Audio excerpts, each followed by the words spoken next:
Fala aí, gente, tudo bem com vocês? Sejam bem-vindos, vocês que nos assistem. Bom, você já me conhece, eu sou a Joyce Ramos, estou só um pouquinho diferente, deixei a barba crescer, mas é brincadeira, gente. A Joyce tirou umas férias e a gente vai seguindo daqui. Queria lembrar você que nós estamos aqui nesses encontros conversando sobre um tema muito relevante, chama-se imunidade, hábitos que preservam a vida. E se você não assistiu os outros encontros, você pode acompanhar no nosso canal, tem os outros vídeos. O primeiro encontro a gente falou sobre simplicidade. O segundo encontro a gente falou sobre solitude. E o terceiro, que foi semana passada, a gente falou, né, André, sobre submissão. Submissão. E aí, curiosamente, foram 3 S's que foram falados. E eu tô curioso para saber qual que é o tema de hoje. Você pode adiantar pra gente aí? Posso sim, gente, que bom. Bom estar aqui com vocês de novo, bom estar aqui, Vinícius, que legal que você está aqui com a gente, é bacana. A gente precisa cuidar da vida interior. Esse eu acho que é a conversa, essa é a palavra do mês, né? E pra gente fechar o mês aí falando de S, vão ser os 4 S, hoje a gente quer falar sobre serviço.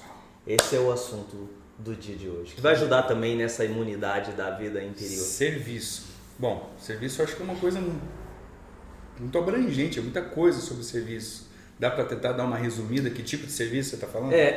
Vamos pensar assim no serviço com a seguinte ideia. É a inclinação, a disposição de ajudar, de colaborar, de perceber que há necessidades dos outros no meu entorno e eu posso me dispor a elas, a auxiliar, a suprir, a compor recursos, a facilitar. A ideia é assim, eu estou à disposição de fazer o que for necessário para ajudar os outros. Esse é o ponto do serviço. É curioso, Vinícius, que essa é uma disciplina que a apresentação dela é muito externa nossa. A gente fala assim, poxa, não é vida interior, então o que tem a ver com servir? Mas, curiosamente, embora ela apareça no ambiente externo, ela trabalha muito com o nosso interior. Entendi.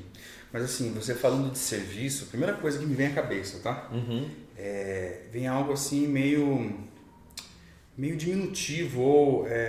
Sabe, serviço, eu dou as tarefas talvez menos importantes para pessoas também menos importantes. Então, serviço soa, pelo menos para mim, não sei para você que está ouvindo aí, como que é esse tipo de serviço que você quer apresentar para a gente como disciplina espiritual? Porque dá a entender que serviço você pega aquela coisa mais simples e dá para a pessoa se ocupar mais simples também. Você sabe que é inevitável a gente pensar em serviço e não se chocar com um problema sério da nossa sociedade, que é o status. De fato, esse é o ponto. E aí, qual é a grande questão? Essa disciplina do serviço, ela vai dar chance para a gente de pensar, de refletir sobre algo que a espiritualidade cristã apresenta para a gente e é bombástico. Qual a ideia? É que eu sou a pessoa menos importante. A disciplina do serviço, ela vai ajudar a gente a colocar todos como mais importante que eu. No momento que eu consigo formular isso e que isso cai dentro do coração, não existe mais serviço que eu não possa fazer para o outro. Porque, de fato, o status foi deixado de lado. Os outros são mais importantes. Então, não tem serviço que eu não faça para ajudar o outro. Por quê? Porque ele agora é mais importante, então não sou eu. Então não vai ter restrição. Eu não vou me restringir a praticar nada, porque o outro agora está lá em cima e eu estou aqui embaixo. Entendi. Tá, mas vamos supor assim, você está falando, eu estou entendendo da seguinte maneira. Eu tenho no meu círculo de amizades pessoas que talvez não tenham essa espiritualidade, não creem em Deus, por exemplo. Vamos pensar assim, você que está assistindo a gente, você não crê em Deus ou está flertando, está conhecendo. O que você diz para uma pessoa que não crê em Deus? Por que ela deveria, qual é o motivo que ela deveria, por exemplo, servir? Então, olha que bacana. Para um discípulo de Jesus, então vamos tentar colocar algumas coisas com clareza. Por que ele se considera menos importante? Poxa, André, Deus, ele quer causar constrangimento para a gente? Não. Quando as escrituras ela aponta que eu sou o menos importante, o que Deus está combatendo? O meu orgulho. Esse é o ponto. É um jeito fantástico de Deus tratar o meu e o seu orgulho, é falar pra gente que a gente é o menos importante entre as pessoas. A gente precisa se considerar assim. Mas por que isso não é sufocante para um cristão? E eu já vou entrar no não cristão, aquele que não crê. Não é sufocante porque o Evangelho diz para o meu coração que Deus me trata como importante. No momento que o Evangelho fala para mim que eu sou importante e as Escrituras me dizem para dizer e tratar o outro como mais importante que eu fico tranquilo, porque eu estou consolado. Deus me trata como importante. As pessoas não precisam me tratar assim. Então eu tenho liberdade para tratar as pessoas como mais importante que eu. Essa é a lógica de quem foi resgatado, quem teve chance de compreender as verdades cristãs. Mas a sua pergunta, André, mas o ponto não é esse. Para uma pessoa do meu convívio que não crê, ou que está assistindo e não crê no que a gente crê, ela deveria seguir. Olha, o que eu vou falar aqui, Vinícius, ela não é uma regra, essa é uma especulação. Mas eu acho que ela é razoável e dá para as pessoas caminhar nessa direção. Se a gente perceber a criação, o mundo, todo o cosmo está a serviço. Como assim? Vamos pensar assim, a terra onde a gente pisa, a terra que nos dá sustento para caminhar, viver, estabelecer nossas casas e circular, ela está a nosso serviço, a serviço de quem passa. E ela não está no nosso serviço apenas para a nossa circulação e estabelecimento, onde a moradia. Ela está no nosso serviço também dando nutriente, dando comida, dando vegetais. Ponto. Vamos pensar assim nos rios. Eles estão no nosso serviço, nos oferecendo água. Vamos pensar nas árvores que nos oferecem e estão ao nosso serviço, nos dando frutas, nos oferecendo oxigênio. Pensar nos mares, com toda a possibilidade de oxigênio também que vem das algas, os peixes que nos são ofertados, os animais que nos oferecem alimentos. Então, uma breve análise para quem não crê em Deus, ele deveria perceber assim, olha, o ritmo do mundo, o ritmo da vida é um ritmo de serviço. Você quer acompanhar a vida? Sirva também. Eu acho que essa seria uma base razoável. E aí por que a gente insiste em falar isso? Porque isso não é bom só para a pessoa que serve, isso é bom para todos. Atinge quem está ao redor. Para todo mundo. Assim, eu fico pensando, quem é, por exemplo, de um ambiente corporativo, uma empresa, um líder, alguém que tem aquele status autoritário, não corre o risco dessa pessoa pensar assim, bom, se eu servir meu funcionário, servir a minha casa, servir o próximo, servir meus filhos, eu não perco a autoridade? Olha, eu acho que essa aí é uma dúvida que passa por muita gente, e isso vai desde um líder numa corporação, como você citou, como uma pessoa dentro de casa, um pai, uma mãe. Não, se eu começar a servir meus filhos, eu vou perder a autoridade. Então, aí tem uma disfunção de compreensão. Isso não é só as escrituras que ensinam, mas até best-sellers, como aquele livro Monge Executivo, mostram que uma autoridade ou um líder, quando ele serve, ele tem a responsabilidade ali de liderar, de coordenar, de orientar e às vezes até de corrigir. Uma coisa muito curiosa que acontece, Vinícius, quando a gente está numa postura de líder e serve, a gente ganha o coração dos liderados. Isso é inevitável, isso é uma regra já da vida. Então a pessoa não perde, mas aí precisa ser estabelecido algumas coisas para não se ter confusão. Vamos dar um exemplo. Poxa, eu estou dentro da minha casa. E um exemplo bem simples que eu acho que pode ser expandido para outras realidades. Eu tenho que orientar o meu filho que cumpra as suas obrigações, faça os seus deveres escolares, obedeça os princípios e valores que ele precisa e às vezes eu até preciso corrigi-lo. Se eu servir, André, como que eu vou fazer isso? Então, a grande questão é que servir é uma atitude de coração. Quando eu vou corrigir o meu filho, eu estou servindo.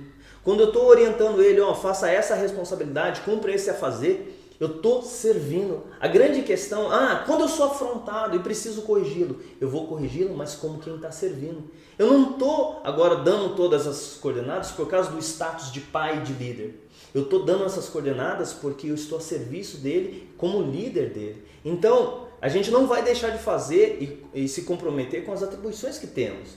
A grande questão é o motivo pelas quais eu faço. Eu não as faço agora porque eu tenho autoridade, porque eu tenho um status de líder. Eu faço porque eu estou a serviço das pessoas, mesmo cumprindo obrigações de líder. Então, de forma alguma, não vai ficar comprometido, não. Na verdade, vai fortalecer. Entendi. Você estava falando, eu estava pensando. Eu lembrei de um amigo meu que dias atrás mandou uma contribuição. Ele mora em outro país. Ele mandou uma contribuição para que eu pudesse ajudar algumas pessoas que estão passando por algum tipo de necessidade. E o que eu achei mais interessante é que ele falou assim, por favor, não conte para ninguém.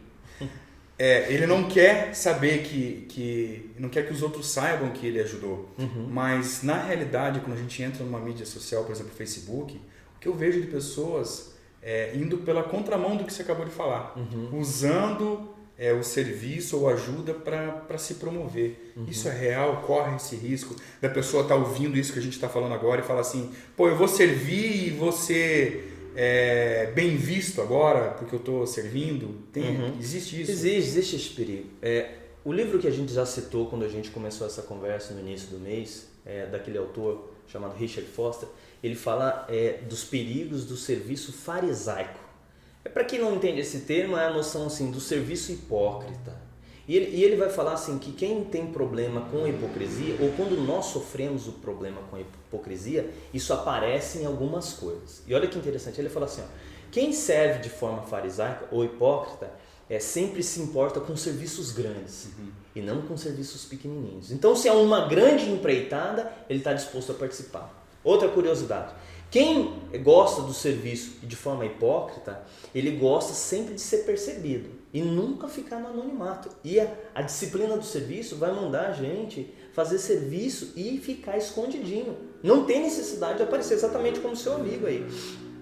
Outra coisa curiosa, e isso aí pega a gente. Eu, enquanto lia isso, me senti muito mal e me vi nesse problema. Ele falou assim, quem serve de forma hipócrita ou farisaica só quer servir os amigos, ou a família, ou quem ele gosta.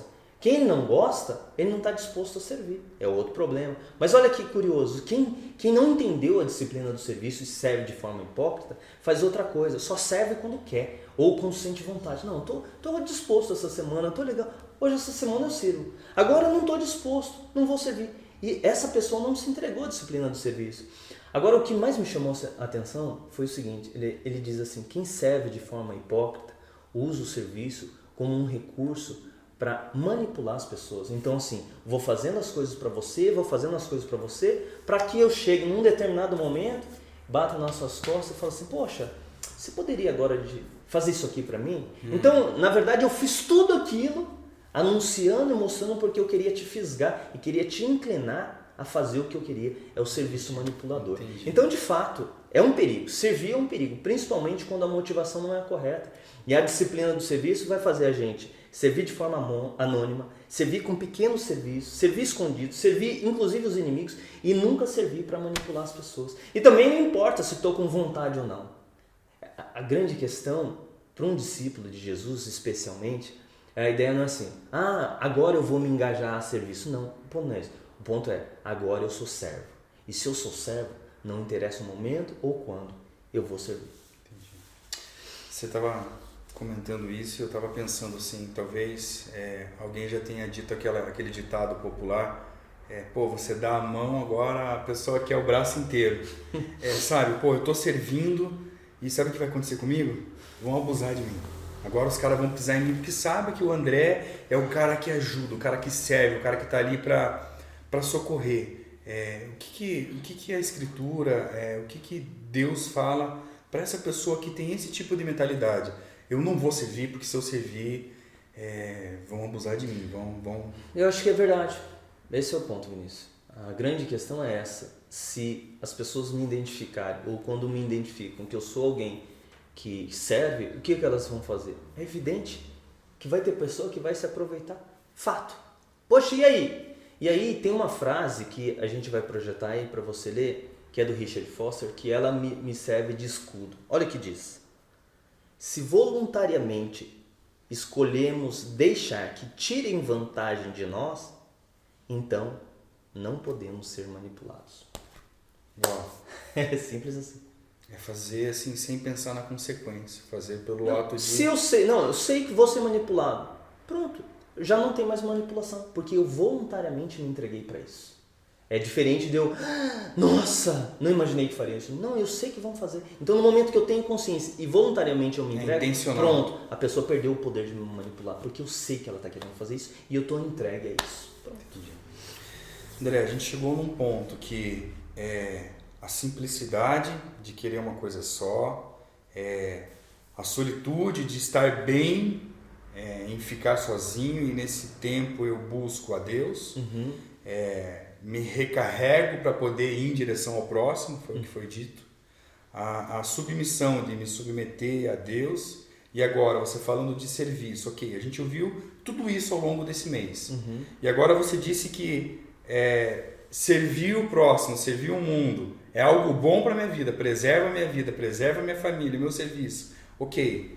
Se ainda assim alguém está ouvindo isso e fala, pô, para quem já se rendeu ao Evangelho, tem algo mais forte do que isso para que eu, de vez agora, pegue isso e fale, não, a partir de agora eu vou me dispor a servir?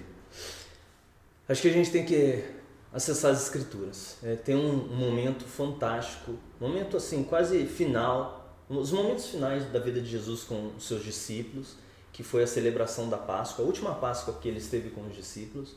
E isso aí está no Evangelho de João, capítulo 13, e a gente vai ler alguns versículos. Vamos começar a partir do versículo 4. Olha que interessante. Está falando sobre um ato de Jesus. Assim, levantou-se da mesa, no caso Jesus, tirou sua capa e colocou uma toalha em volta da cintura. Depois disso, derramou água numa bacia e começou a lavar os pés dos discípulos, enxugando-os com a toalha que estava em sua cintura. Chegou-se a Simão Pedro, que lhe disse, Senhor, vai lavar meus pés? Ele falou aí com um tanto de assombro. Respondeu Jesus, você não compreende agora o que estou fazendo a você, mais tarde, porém, entenderá. Disse Pedro, não, nunca lavarás os meus pés. Jesus respondeu, se eu não os lavar, você não terá parte comigo. Respondeu Simão, então, Senhor, não apenas os meus pés, mas também as minhas mãos e a minha cabeça. Respondeu Jesus, quem já se banhou precisa apenas lavar os pés. Todo o seu corpo está limpo. Vocês estão limpos, mas nem todos. Pois ele sabia quem iria traí-lo, e por isso disse que nem todos estavam limpos. Quando terminou de lavar-lhe os pés, Jesus tornou a vestir sua capa e voltou ao seu lugar. Então lhes perguntou, vocês entendem o que fiz a vocês? Vocês me chamam mestre e senhor, e com razão, pois eu sou. Pois bem, verso 14. Se eu, sendo senhor e mestre de vocês, lavei os seus pés, vocês também devem lavar os pés uns dos outros. Verso 15. Eu dei o exemplo para que vocês façam como lhe fiz. Vinícius, olha que interessante. Jesus, no momento final, os discípulos, quando você lê os evangelhos, eles já tinham tido um embate sobre status. E como foi esse embate? Um perguntando para o outro e se debatendo quem era o mais importante. Para a cultura da época, eles sabiam que aquela ceia, aquela cerimônia, a Páscoa, eles deveriam ter sido lavados. Qual é o detalhe? Ali não tinha nenhum servo, como normalmente numa casa abastada tinha, para lavar os pés deles. Só estavam os discípulos ali e Jesus. Qual é o ponto? E aí tem um comentário do Richard Foster que diz assim, que provavelmente ali a crise entre os discípulos foi assim, ninguém vai lavar um pé um do outro, por quê? Lavar o pé significava ser o menos importante. E isso é confirmado, essa noção é confirmada pela postura de Pedro. Quando Jesus toma a toalha, toma a bacia e começa a querer lavar o pé dele, ele fala assim, não vai lavar não. Por que a resistência de Pedro? Porque é o seguinte, na cabeça de Pedro é a seguinte, quem lava os pés, Jesus, é o menos importante. E o Senhor aqui é o mais importante. O Senhor não pode fazer um negócio desse.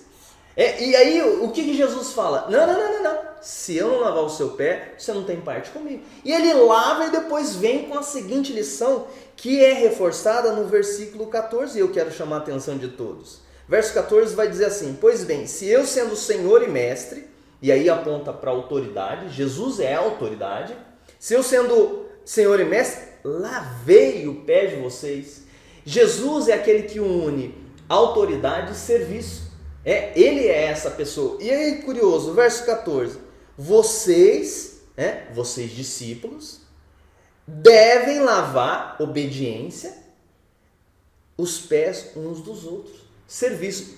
Discípulo é aquele que abraça a obediência e isso é representado em serviço. Jesus é aquele que tem autoridade acoplada ao serviço, representa quem ele é. Então, o ponto é, Vinícius, assim, que para um discípulo de Jesus, ele ouve e descobre uma cena dessa, e aqui Jesus está falando, o que quer dizer lavar os pés? Lavar os pés é se dispor a ser o menos importante e fazer para o outro aquilo que coloque ele num grau de importância. Jesus está dizendo, se eu fiz isso aqui sendo mestre e Senhor, como vocês devem viver a vida? Esse é o ponto. E aí, mas assim, tem gente que fala assim, que pensa assim, então eu vou fazer isso porque Jesus fez. Vou fazer porque vou seguir o exemplo de Jesus. Tem isso, mas ainda tem o argumento mais forte, Vinícius. Em Mateus, o Evangelho de Mateus, ele registra uma fala de Jesus que mexe com o meu coração. Que é qual? Jesus fala assim, o Filho do Homem, e ele está falando sobre ele mesmo, é uma nomenclatura para se reportar a ele. O Filho do Homem não veio para ser servido, mas para servir e dar a sua vida em resgate de muitos. Quem se encontra com o Evangelho, Vinícius, é assombrado, é tocado pela seguinte verdade. Jesus, o Deus Filho que se encarnou, ele veio, serviu e deu a vida dele por serviço a mim. Então, quando isso me toca, eu entendo que isso daí foi para perdoar os meus erros, para perdoar as minhas falhas, para me reconectar com Deus, e isso tudo foi gratuito, eu falo assim, por que eu vou me dedicar ao serviço? Porque foi com o serviço que o meu Senhor me resgatou. E agora que ele me serviu ele me serviu não foi apenas lavando o meu pé, ele me serviu entregando a vida dele na cruz do Calvário. Por isso, eu sou constrangido a viver, e quando eu penso assim, poxa, tenho que servir hoje. Mas por que eu serviria? Porque ele, para me dar a vida, ele serviu a própria vida para mim. Esse eu acho que é o argumento assim, que detona o coração, que desfaz o coração de pedra e faz a gente se render e por isso, não, eu vou abraçar isso aí como um estilo de vida. Acho que esse é o ponto. Acho que a gente encerra por aqui, não tem muito mais o que falar. Sabe, André, eu fico pensando, a gente compartilha tanta coisa na nossa vida, né? Uhum. Se você quer que o teu mundo aí seja melhor, pega essa mensagem, se fez sentido para você, compartilhe também, passe para alguém, você consegue mudar a sua realidade aí. Vamos pensar no serviço essa semana como algo que transforma a nossa vida, a nossa família. Vamos lavar uma louça em casa, vamos ajudar o próximo. É isso, vamos servir. Né, André? Okay. É isso aí. Vamos orar, né, Vinícius? Eu acho que a gente precisa orar. Orar para o Evangelho derreter o nosso coração e orar dizendo assim para Deus, eu estou aqui. Eu acho que a noção maior que cada um de nós pode ter, no momento que é tocado pela mensagem do Evangelho, é falar assim, em cada gesto de serviço, eu estou antes de tudo servindo ao meu Senhor. Quando eu sirvo você, quando eu sirvo quem está nos assistindo, quando eu sirvo a minha família, quando eu sirvo os amigos, quando eu sirvo a comunidade, a sociedade, eu estou servindo a Deus. E eu sirvo Ele por quê? Porque Ele servindo me salvou. Esse é o ponto. Vamos orar? Vamos, só uma coisinha. A Joyce pediu para dar um recado para vocês, viu? Se inscreve no canal, clica ali no joinha, dá um like, beleza? E compartilha. Oremos. Deus, nós te louvamos, Senhor. Nós queremos dizer que o Senhor é maravilhoso, porque com o serviço o Senhor Jesus nos salvou, serviu a própria vida e entregou ela para que a gente fosse resgatado. Isso nos constrange. É por isso que a gente quer dizer que estamos aqui para dizer ao Senhor, somos teus servos. Estamos aqui para dizer, somos servos das pessoas. Estamos aqui, Senhor, para ser transformado pelo Senhor e ter a vida mudada. Nos perdoa porque em muitos momentos queremos status, em muitos momentos a gente se coloca como os mais importantes. Nos perdoa, Senhor, muda o nosso coração e nos ajuda a viver a vida que o Senhor nos chamou para viver, porque é o ritmo da vida, é o ritmo do universo que o Senhor criou, é um universo que serve e a gente quer fazer parte disso. Em nome de Jesus oramos e agradecemos. Amém. Amém. Gente, um beijo grande, até semana que vem. Deus te abençoe.